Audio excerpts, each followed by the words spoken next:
Maharashtra TV news, आवाज सर्वसामान्यांचा।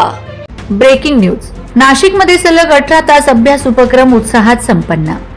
दिनांक 11 एप्रिल 2026 रोजी क्रांतीसूर्य महात्मा ज्योतिराव फुले व डॉक्टर बाबासाहेब आंबेडकर यांच्या संयुक्त जयंतीनिमित्त विश्वरत्न डॉक्टर बाबासाहेब आंबेडकर जयंती समिती नाशिक शहर यांच्या सहकार्याने संवेदना फाउंडेशन व उडान ट्यूशन क्लासेस यांच्या वतीने आयोजित सलग 18 तास अभ्यास हा उपक्रम मोठ्या उत्साहात पार पडला। या उपक्रमाची सुरुवात सकाळी 7 वाजता करण्यात आली असून रात्री समारोप झाला।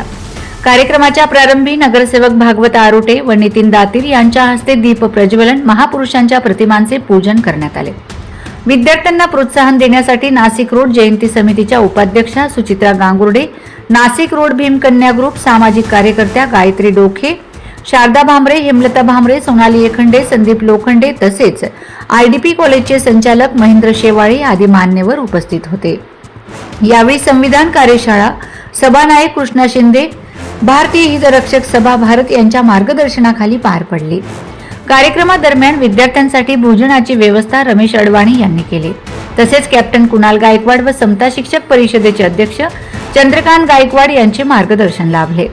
चंद्रकांत गायकवाड यांनी विद्यार्थ्यांना संबोधित करताना देशातील विविधतेत एकता जपत शिक्षणाच्या माध्यमातून देशाचा विकास साधण्याचं आवाहन केलंय। केवळ नोकरी मिळवणे नव्हे तर सुसंस्कृत समाज घडवणे हेच शिक्षणाचे खरे उद्दिष्ट असल्याचे त्यांनी नमूद केले।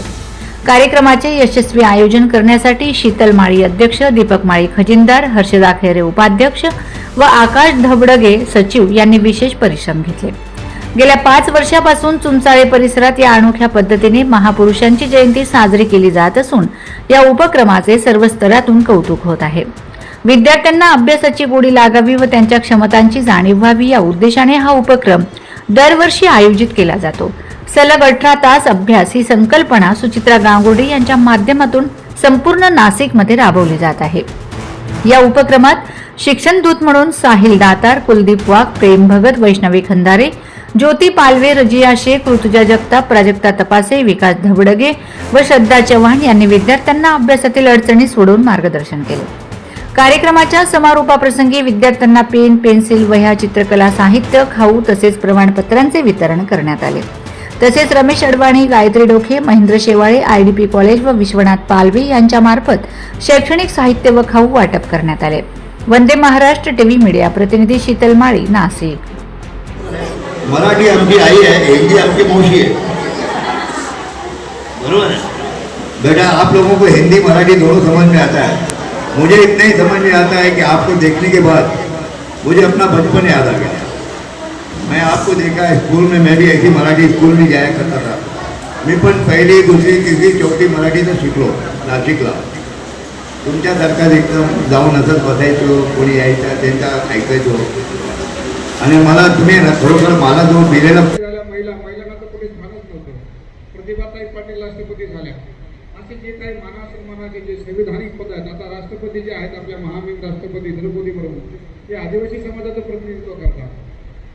हा देश कुठल्या एका समाजाचा नाहीये, कुठल्या एका जातीचा नाहीये, कुठल्या धर्माचा नाही। आपण दररोज सकाळी प्रतिज्ञा म्हणतो का नाही, संविधान म्हणतो, त्याच्यामध्ये सगळ्या गोष्टी समाविष्ट आहेत। ते आपल्यामध्ये की आम्ही सर्व, जरी आमची भाषा वेगळी असेल, जरी आमचे विचार वेगळे असतील, पण आम्ही देशाने एक आहोत, आमची एकात्मता आहे। आणि बाबासाहेब पण म्हणायचे की प्रथमता भारतीय आणि अंतिमता भारतीय। म्हणून अशा महामानवाला अभिवादन करण्यासाठी इथल्या भागातल्या शीतल माळी मॅडम, त्यांचे मिस्टर दीपक माळी सर, आकाश धबडगे सर आणि विकी भाऊ हे सर्व जर गेल्या 3-4 वर्षापासून भाऊ हा उपक्रम राबवत आहे। खूप अभिमान वाटतं की या भागामध्ये तुम्हाला काही लोक सपोर्ट पण करत नाही, तर तुम्ही तुमचे काय ध्येय सोडलेलं नाही। पुढे यांचं नक्की मोठ्या याच्यामध्ये रूपांतर होऊ शकतं। या मॅडम, दोघं दाम्पत्य आले, या लोखंडे सर, वेंकटे मॅडम या बसा। वंदे महाराष्ट्र टीव्ही न्यूज, आवाज सर्वसामान्यांचा। अशाच नवनवीन बातम्या पाहण्यासाठी आमच्या चॅनलला सबस्क्राईब करा, बेल आयकॉनला क्लिक करा।